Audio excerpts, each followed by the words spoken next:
My name is Margaret Dalton, though most people just call me Maggie. I turned 68 last spring, and I still keep my husband's old maple table polished, like he might walk through the door any minute. The night before Christmas Eve, I was in my kitchen, brushing melted butter over a lattice pie, the kind my daughter always loved. The radio hummed with carols, soft and tinny, and the air smelled of nutmeg and something lonely. I called her while the pie cooled, expecting her usual rush of plans, the kids, the noise, the warmth. "Hey, sweetheart," I said, smiling at nothing in particular. "What time should I come tomorrow? I can bring the pie warm if you'd like." There was a pause, sharp enough to hear the hum of my own refrigerator. Then Allison's voice came through, light and distracted. "Oh, Mom, about that. We don't really have room this year. Brian's parents are here, and the dining room only fits 10. For a second, I thought I'd misheard her. No room. The words felt small but heavy, like marbles in my mouth. "Of course," I managed. "Next year, then." I hung up before my voice could betray me. The oven ticked as it cooled. I looked at the extra chair I'd already set out.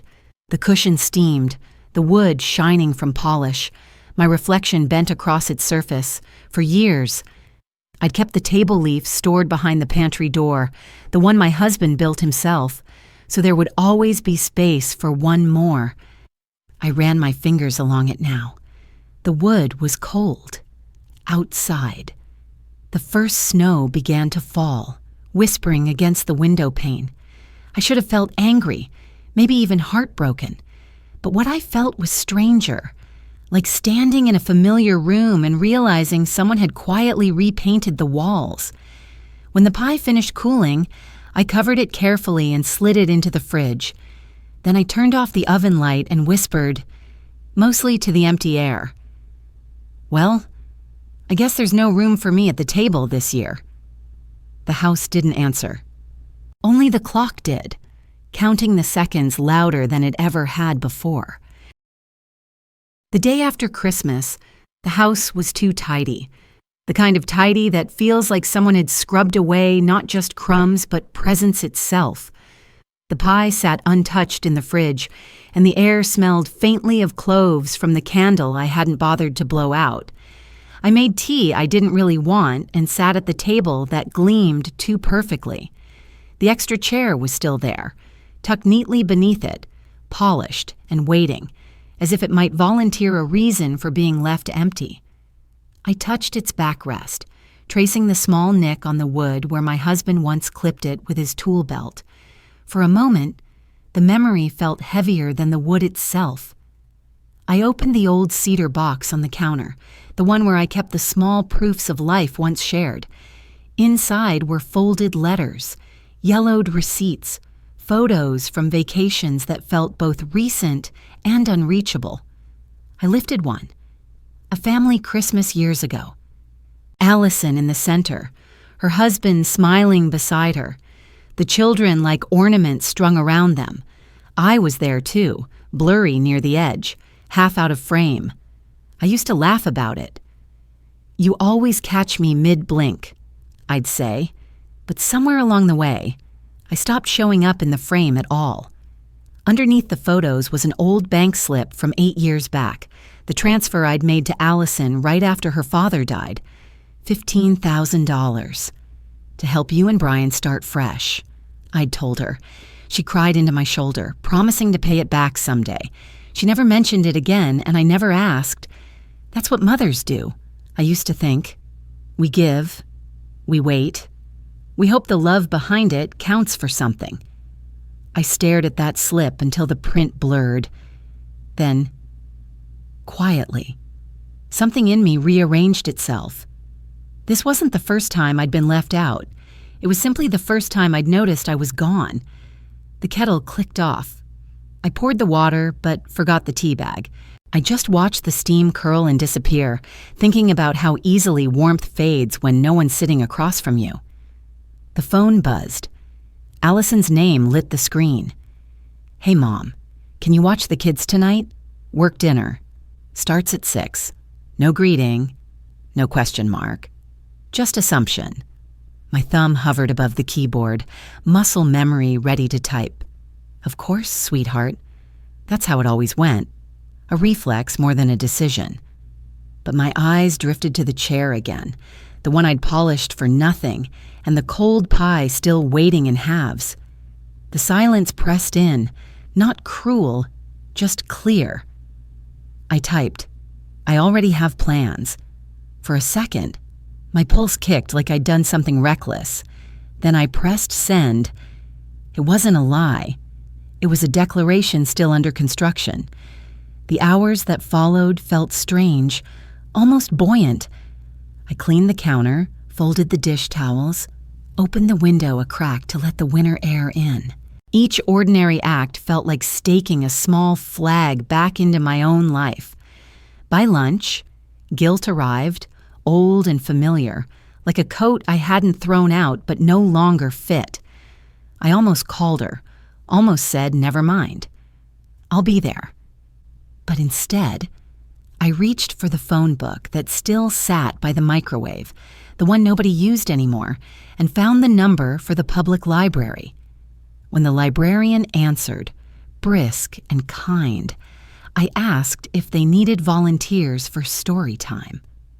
Always, she said, especially on Fridays. I can do Fridays, I heard myself say before I had time to second-guess it. After we hung up, I sat there in the quiet, surprised by how light the room suddenly felt. I made another cup of tea. This time I remembered the bag and wrote Library Fridays on the small paper calendar pinned beside the fridge. It looked oddly official, like I'd just written myself back into existence. Later that evening, as dusk softened against the glass, I reheated some soup, turned on the lamp by my husband's old chair, and filled out the volunteer form online. Under availability, I checked Wednesdays and Fridays. Simple lines, tiny boxes, but it felt as though I'd carved my name into time again. When I finally went to bed, the house was quiet, but it no longer sounded empty. It sounded like space. Outside, snow fell in small, steady flakes, covering the sidewalk in a thin layer of calm. I thought about Allison, about her dinner somewhere across town, the noise and laughter I wasn't part of. And for once, that thought didn't sting. It just existed, like the snow, cold, certain, and oddly beautiful. I turned off the bedside lamp and let the silence settle. Tomorrow, I told myself, would be the first Friday I've had plans in a very long time.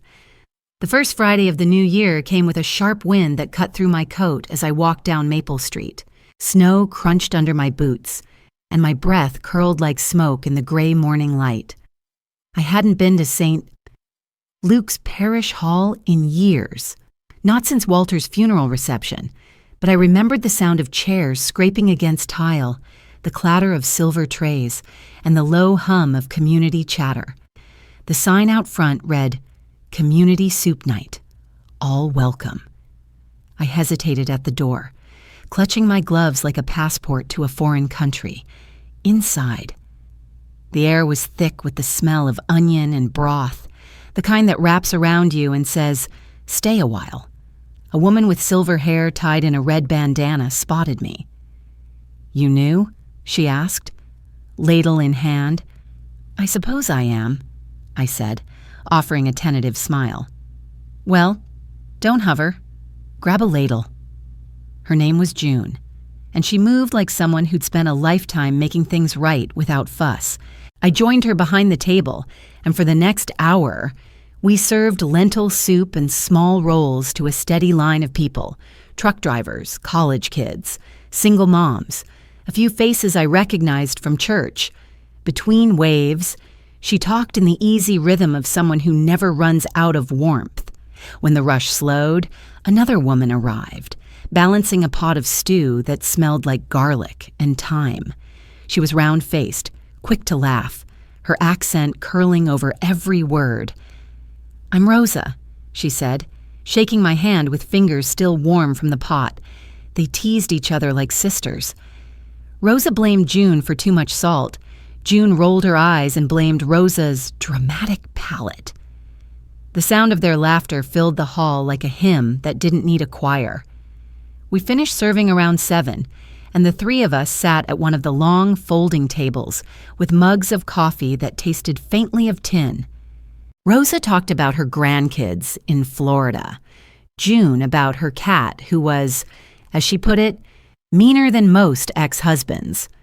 I found myself laughing, real laughter, the kind that unknots something deep in your chest. When the hall finally emptied, June reached for her coat. "You coming next week?" she asked. "If you'll have me."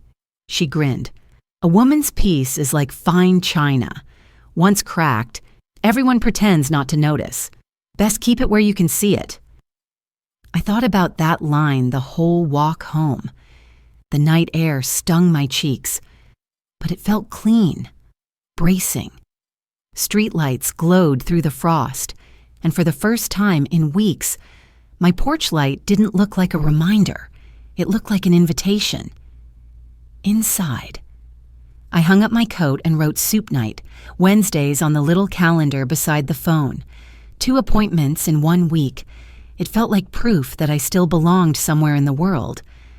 By mid-January, the snow had turned to slush, and the town wore that dull winter color between gray and silver.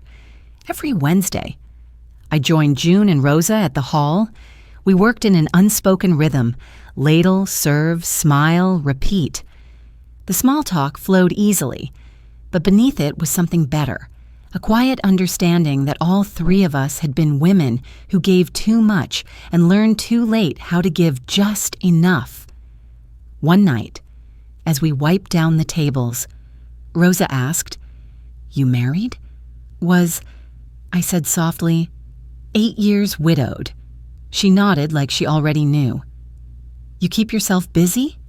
"I'm learning how," I answered. June handed me a towel, her voice low. "Good. It's never too late to take your life off the back burner." The sentence sank into me like warmth after cold. At home that night, I stood in the kitchen and looked at the maple table again. The same chair, still polished, still waiting, but this time, it didn't ache. It just existed, part of a room that no longer revolved around who might fill it. The next morning, I received a text from Allison. "You've been different lately. Everything okay?" I stared at it for a long time before replying, "I think so. I'm just figuring some things out. No lecture, no guilt. Just that." She didn't respond right away, and that was fine. I wasn't waiting by the phone. When I left for the library later that day, I passed a group of kids on the steps, their laughter echoing off the brick walls. The sky was clear for the first time in weeks, the kind of blue that makes you forget how long winter can feel. I tightened my scarf, smiled to myself, and whispered, "It's never too late." By the last week of January, the snow along the sidewalks had hardened into gray ridges, the kind that don't melt until March. I was slicing carrots for soup one afternoon when my phone buzzed on the counter. The group chat, Dalton Family, lit up. A name I hadn't seen in weeks. I hesitated, knife suspended mid-air, before unlocking the screen. Allison. Mom's been acting weird lately. Dana, her sister-in-law. Maybe she's just lonely. Brian. She needs something to do. It must be hard for her. Allison. Maybe I'll try to visit soon. The knife clattered softly against the cutting board. None of them seemed to realize I was in the chat, or maybe they did and simply didn't care. I stood there, reading their digital sympathy, feeling the edges of my composure tighten like the skin of cooling soup. Lonely, inconvenient, a project to be managed. I set the knife down, wiped my hands on a dish towel, and scrolled back through the thread. Every message felt like a polite autopsy of my life, kind words dissecting a person who was still breathing. The phone rang a few hours later. I almost didn't answer. "Hi, Mom." Allison's voice was careful, smooth like glass. "I saw you read the messages. I didn't mean for it to sound bad. We were just talking about how you've been different lately." "Different?" I repeated. "Yeah. You didn't come for Christmas, and you've been distant. I didn't mean to exclude you. It was just logistics, with Brian's parents and the kids, and logistics don't decide love. Allison," I said quietly. "People do." There was a silence on the line, so complete I could hear her breathing. "You don't have to be dramatic," she said finally. "I'm not," I replied. "I'm just tired of pretending things don't hurt when they do." Her breath caught, a small sound, like she hadn't expected that truth to land where it did. "I'll call you later," she murmured, and hung up before I could answer. I stood there a long time, soup simmering behind me, steam fogging the window until the world outside turned soft and formless. But inside, something clear was taking shape. Boundaries. Invisible, but solid. That night, I wrote a list in my head. Don't rush to fix what's not yours. Don't apologize for needing space. Don't let silence feel like punishment. It wasn't rebellion, it was recovery. A few days later, a call came at midnight, the kind of hour when bad news knows it can find you. My phone buzzed against the nightstand, and Allison's name filled the screen. "Mom," she said as soon as I answered, her voice tight, almost breathless. "It's Ella. She's burning up. I gave her Tylenol, but it's not working. Can you come, please?" I sat up, the old reflex already moving through me. Slippers, coat, keys, before my mind caught up. "Where's Brian?" "He's on a flight to Chicago. I can't drive her like this. Urgent cares across town. And the roads are awful." I pulled the curtain back. Outside, snow drifted sideways across the porch light, soft and relentless. Every part of me wanted to go. That's what mothers do. We move, we fix. But the memory of another night came back. Years ago, when I'd driven through a storm for her promotion party, the one I'd funded, the one she barely thanked me for. I took a breath. Steady but firm. "Listen, Ella needs a doctor, not a tired grandmother on icy roads. I'll call a taxi for you. I'll cover the fare." "Mom, it's already done," I said, opening the rideshare app with hands that didn't shake this time. "They'll be outside in 6 minutes. Grab a blanket and go." She was quiet, then whispered, "Okay." After the call ended, I sat on the edge of the bed, listening to the wind press against the siding. I imagined Ella's flushed little face, Allison's worried hands, the two of them stepping into the cab. My heart ached, but not with regret, more like the soreness that follows a long overdue stretch. A soft buzz interrupted my thoughts. A text from June. "Couldn't sleep. You okay?" I told her what had happened, about the phone call, the taxi, the storm. A minute later, her reply appeared. Saying no to rescue isn't cruelty. Maggie, it's trust in their adulthood. I read it twice, then turned off the lamp. For the first time in years, I let someone else do the saving. The next morning, the sky over town was pewter gray. I sat at the kitchen table, the one that had seen birthdays, arguments, and every kind of apology, except the one I needed. The teapot hissed on the stove, and a small stack of unpaid bills waited in the corner. I ignored them and pulled a sheet of pale blue stationery from the drawer, the kind I used to write to Walter when he was stationed overseas. My handwriting had grown slower, shakier, but still careful. "Allison," I began, "you are always welcome in my life, but not entitled to it. I won't trade my dignity for proximity. I raised you to be capable. Let me believe you are. The words came easily, as if they'd been waiting years to be written. I read them again, making sure they were kind but firm, then added one final line. When you're ready to talk as equals, I'll be here. I folded the letter neatly, slid it into an envelope, and sealed it. The sound of the paper closing felt like a door clicking into its latch. Before mailing it, I looked at the table in front of me, the same one Walter had built from maple when Allison was small. I remembered how he'd rub candle wax along the joints so the leaf would slide smoothly. Every family needs room to grow, he'd said, even when it feels tight. He was right. The kind of space we needed now wasn't on the table. It was between people, the kind that lets love breathe if it's meant to survive. By noon, I walked to the post office, dropped the envelope through the slot, and felt something shift inside me.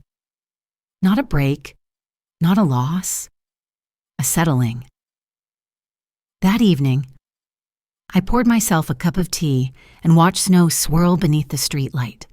The house was still, but the silence didn't weigh on me anymore. It had texture now, like cloth, woven with memory and relief.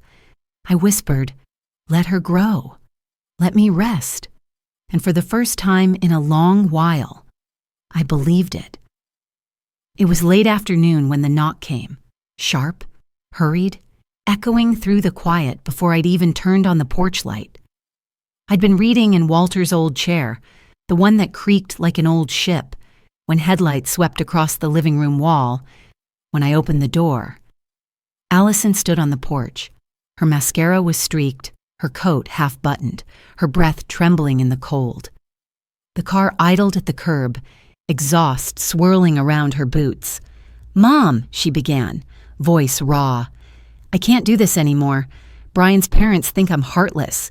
The kids keep asking why you don't come around. Please, can we just fix this?" I stepped aside, motioning her in. She hesitated, then crossed the threshold like someone entering a memory that didn't quite belong to them anymore. "Sit down," I said quietly. "I'll make cocoa." She hovered by the doorway, uncertain. I moved through the motions I'd done 1,000 times, pouring milk into the pan, reaching for the cocoa tin, stirring until the smell filled the kitchen. The simple rhythm steadied me. "Do you remember?" I asked softly. "How you and your dad used to sneak extra marshmallows when you thought I wasn't looking?" Her shoulders loosened for a moment, but the tension returned just as quickly. "Mom, I didn't come here for nostalgia." "I know," I said, handing her a mug. "But warmth helps." She took it but didn't drink. "You've made your point. You wanted space and you got it. But you're punishing me and everyone can see it." "I'm not punishing you," I said. "I'm setting terms. Visits are welcome. Obligation isn't." Her voice rose, sharp and young again. "You'll end up alone. You know that. No one can live like this, cut off, stubborn, self-righteous." I met her eyes and held them. "Maybe," I said. "But I'd rather be alone in peace than surrounded in pretense."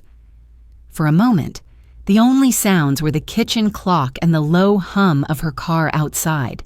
She looked at me, truly looked, as if seeing me for the first time in years.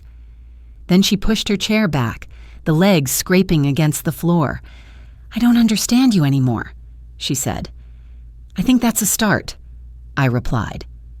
She turned and walked out, the cold rushing in behind her. I stood by the door, 2 mugs cooling on the table, watching the taillights disappear down the street. The silence that followed wasn't empty. It was steady. I washed the mugs, one by one, and left them to dry upside down, small domes of glass catching the light. By February, the days were beginning to stretch longer, the sun lingering a little later over the rooftops. The house no longer felt like a waiting room. It felt lived in again. Thank you for watching. If you enjoy these family drama and revenge stories, please subscribe and join me for more every day.